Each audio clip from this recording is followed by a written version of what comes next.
Heart check. Shalom, peace. Have you ever wondered how you can share God with others, even if you're not a preacher?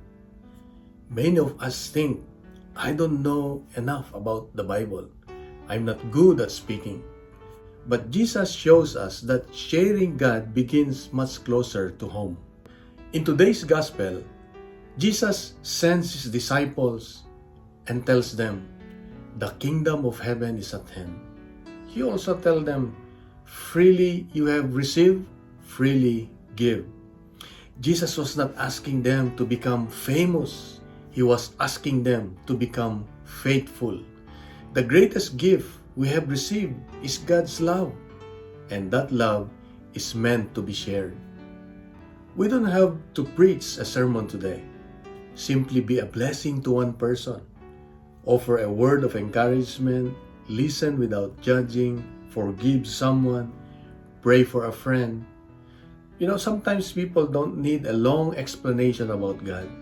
They need to experience His love through you, through us. Your kindness may be the closest someone comes to meeting Jesus today.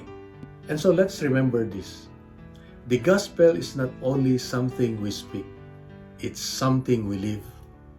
Every act of love, every act of kindness, every act of mercy points people to Christ. And so let us pray. Lord Jesus, thank you for loving me so generously.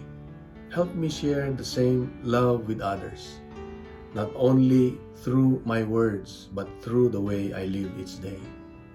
Amen. In the name of the Father, and of the Son, and of the Holy Spirit. Amen. So here's my question.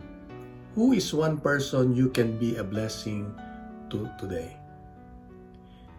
Your answer, please write down at the comment section. If daily gospel reflections help your prayer life, follow so we can reflect together every day. Subscribe, like, and share also.